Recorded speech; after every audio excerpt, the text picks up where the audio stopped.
Here we are again, exploring who we are as consciousness.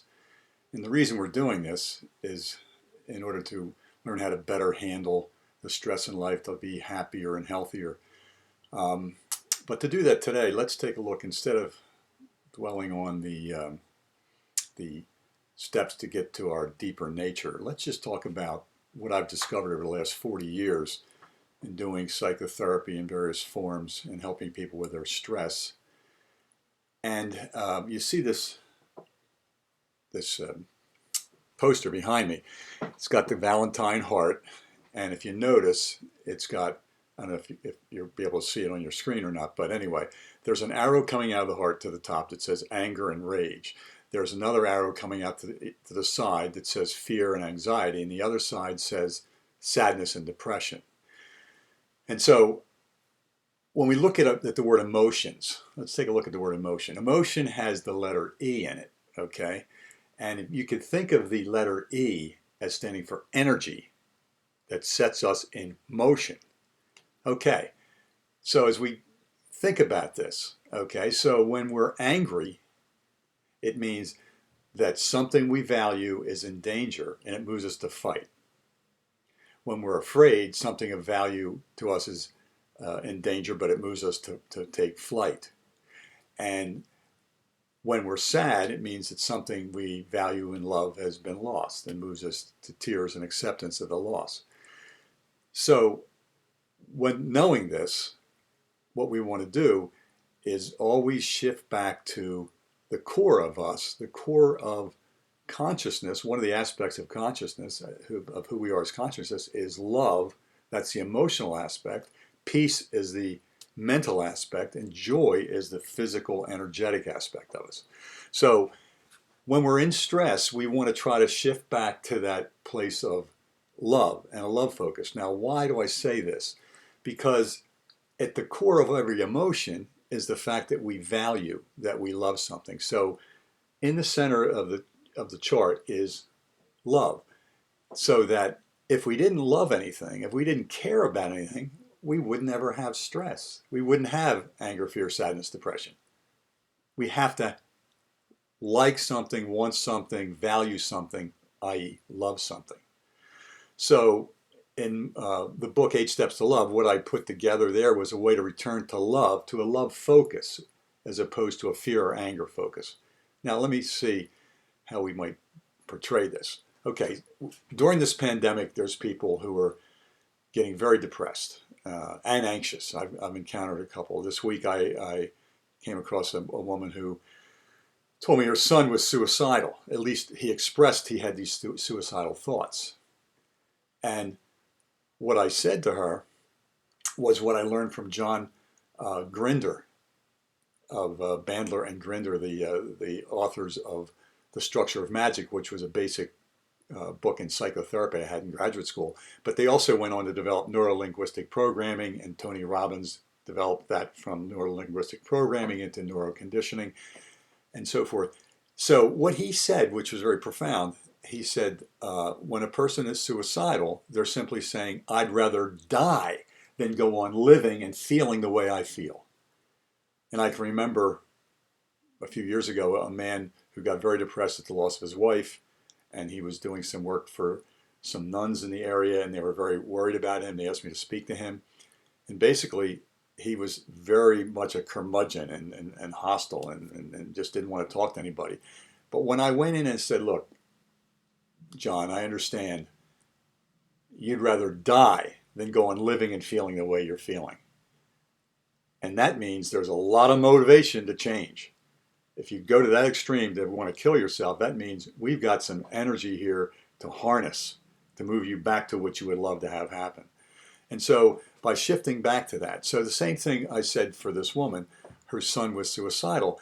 I said, you need to validate, you understand he'd rather die than go on living and feeling the way he feels. But that's only one way to try to accomplish it. And it probably isn't we don't know what the outcome of that would be ultimately.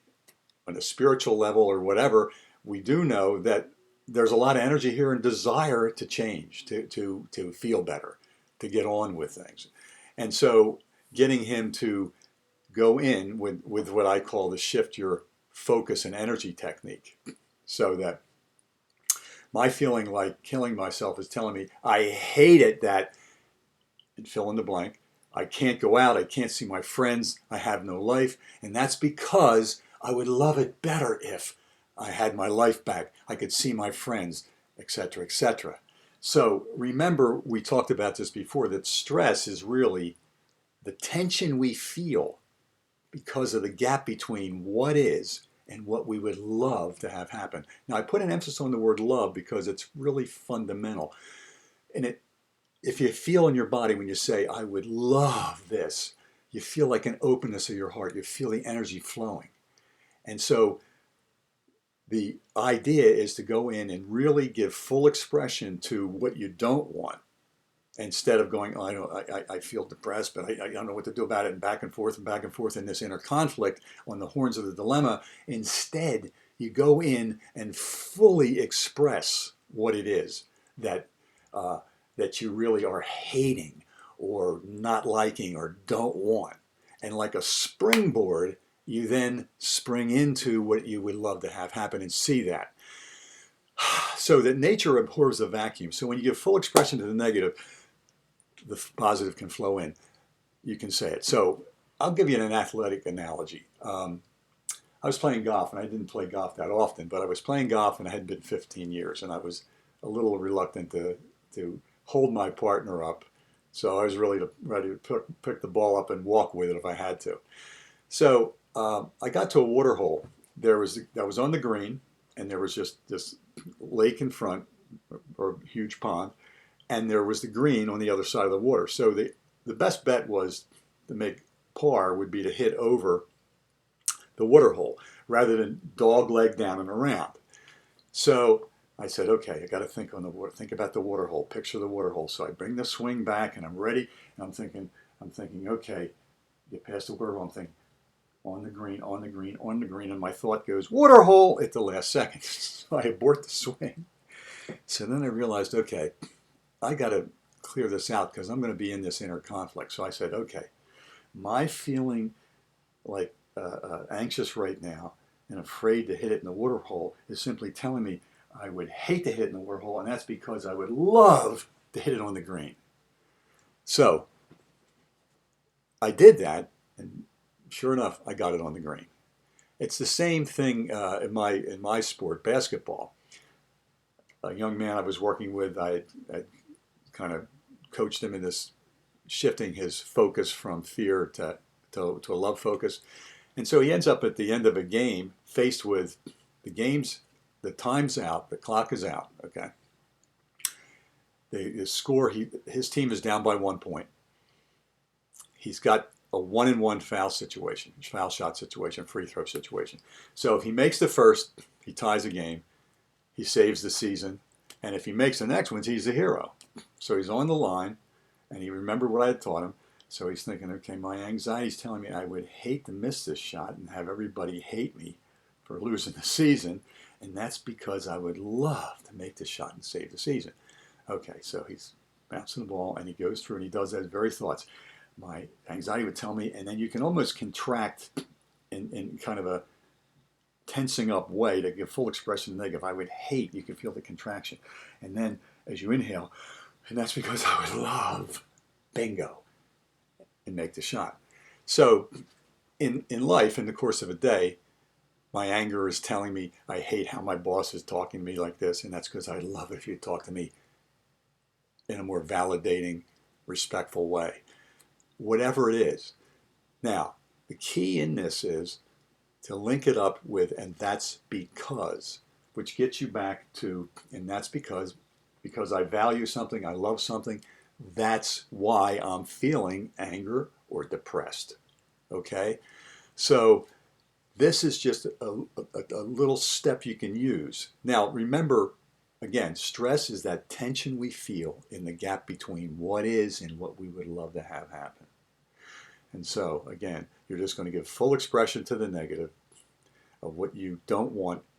My feeling, anger is telling me I really don't want this, and that's because I would love this better, okay? And then this really boils down to what I an acronym STOP. So let's back up. Stress hits you in the course of a day. Stress about the pandemic. You know, it's never going to end. I can't take it anymore.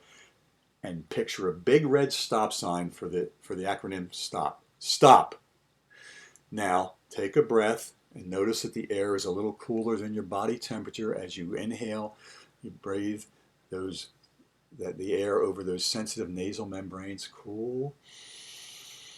Cooling off your head and your mind, and then as the air warms up in your body, as you exhale, you think warm, calm body, cool mind, warm, calm body, cool, calm. And then you can just think of the word calm almost like with a mantra, like calm. And in so doing, what you want to do is let your jaw, your tongue, and your shoulders go limp. And that wave of warmth and heaviness, you imagine going down through your body and out the soles of your feet. So breathing in, cool. Exhaling, calm. Jaw, tongue, and shoulders go limp. Cool. Jaw, tongue, and shoulders go limp. Calm. And this is good for sleeping too, because people, if they do the cools and calms and basically calm, let the jaw and the tongue go limp, you can't do that inner dialogue as easily. So you're thinking in the morning, I've got to do this, I've got to do that. There's anxiety's hitting you. If you relax your tongue, you'd be saying it like, tomorrow morning,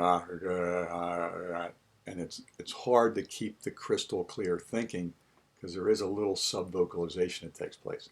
Okay, so that's the first step. Cool. Calm. Jaw, tongue, and shoulders go limp, and a wave of warmth and heaviness flows down through your body.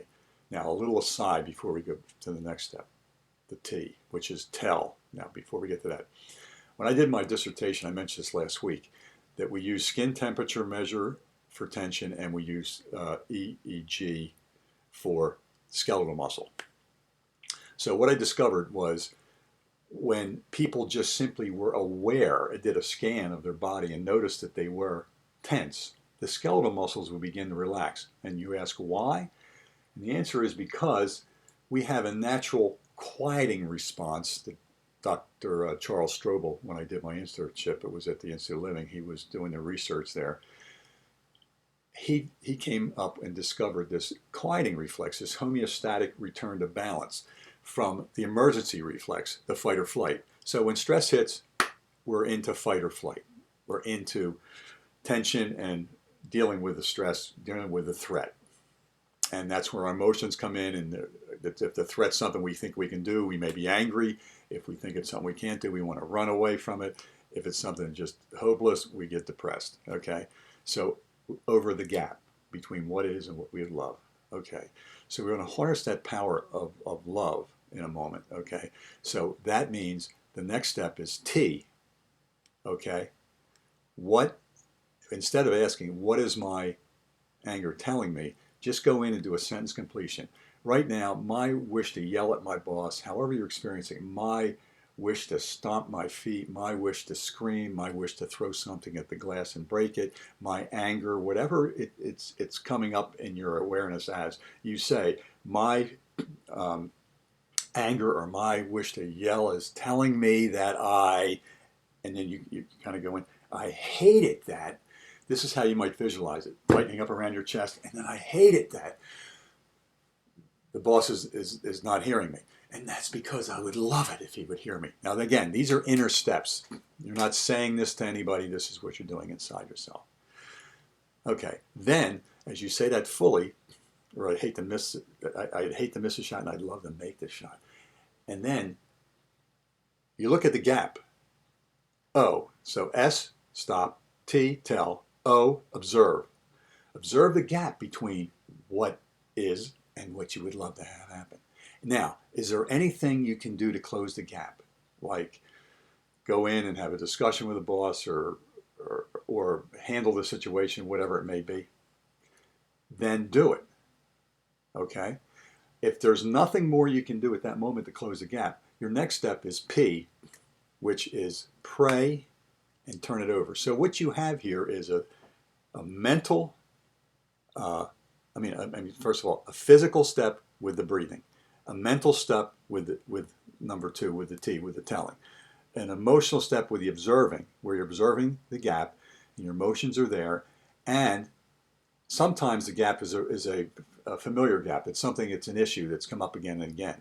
And that's when you can use the technique I call the look through technique, where you're looking at the boss and you're feeling, kind of anxious about trying to approach him to talk about this because you're still uptight. And so you're looking and getting really clear about your feeling, and you're saying, I would tell him, but I'm afraid he's going to get mad. Now, I'm afraid he's going to get mad. Let that feeling, feel that feeling. Imagine saying to him, I want to talk to you, but I'm afraid you're going to get mad. I'm going to want to talk to you, but I'm afraid you're going to get mad. Now, as you're feeling that, you keep the observing going. You look through the boss and see who it is in your family growing up you could say the same thing to and trust what comes. In one instance, a woman saw her father. She's sitting on his lap trying to show him a drawing that she did, and he's not paying attention. And she realizes that she's got the anxiety of a child in her, a 5-year-old, and she can't come from that place to approach the boss. So she sees that and feels that, and imagines saying to her father, I hate it that you didn't pay attention to me. I'd love it if you paid attention to me. And imagine getting it fully expressed and backing that little child up inside of her. Then she imagines hugging it back in, coming back to the present, and then P, proceeding. So P in the STOP is pray if you need to, turn it over spiritually, and I'll do that in a second, or just P, proceed with the peaceful power of love and expansive energy of love to achieve what you want, okay, to close the gap. Okay, so that's what she did. Just in this particular case, she came back and she could go in as centered as a woman and approach the boss without fearing, like, I want to say something, but he's gonna put me down. I feel helpless. That child is integrated back. Those childlike feelings are integrated back into the empowering the adult person to go approach this. Okay, so if it's a situation where you under O, you're looking and you can't close the gap, I can't do anything about the pandemic, it's still going on, then, and I'm still having these feelings, then I pray to a higher power, to your higher self, to something other than this little conscious mind at the time. And so you'd say something like this, under P, please, to this higher power, to God, whatever your faith may be, in something other than your limited thinking at the moment, please help me see this situation in a new light as you're breathing in. Please help me see this situation in a new light so I can.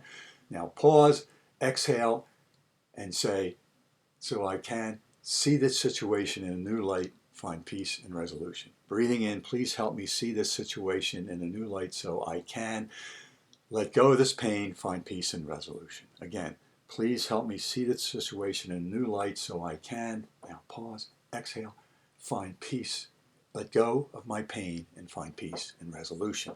Now, the next thing, it's kind of an interesting thing, gets us into the spiritual realm a little, is looking for synchronicity. With Carl Jung, spelled Jung, the Swiss psychiatrist who was one of Freud's disciples but split off because he believed man had a spiritual nature. And I, in my training and in my experience, had really delved into Jungian psychology. But anyway, so Jung said there's a concept, synchronicity, which is meaningful emotional coincidences. And he called it synchronicity, a causal principle. It's not a direct link. So, for example, he used one where a woman had sent her in Switzerland, had sent her dress to cleaners. And on Saturday, when she was receiving the dress back, she noticed it wasn't the blue frock that she had sent to cleaners, it was a black frock. And as she's accepted the dress and looked at it, at that same moment, the phone rang and the message came through that a loved one had died and she was going to have to go to a funeral. So here it was, a black dress that would be appropriate for a funeral appears right at the moment she finds out there's a death in the family. Little synchronicities happen a lot, as well as big ones like that. So what you would do is you would say, you go through your prayer, please help me see this situation in a new light so I can. Exhale, let go of my pain, find peace and resolution. And at that point, you pay attention to these meaningful coincidences that come up.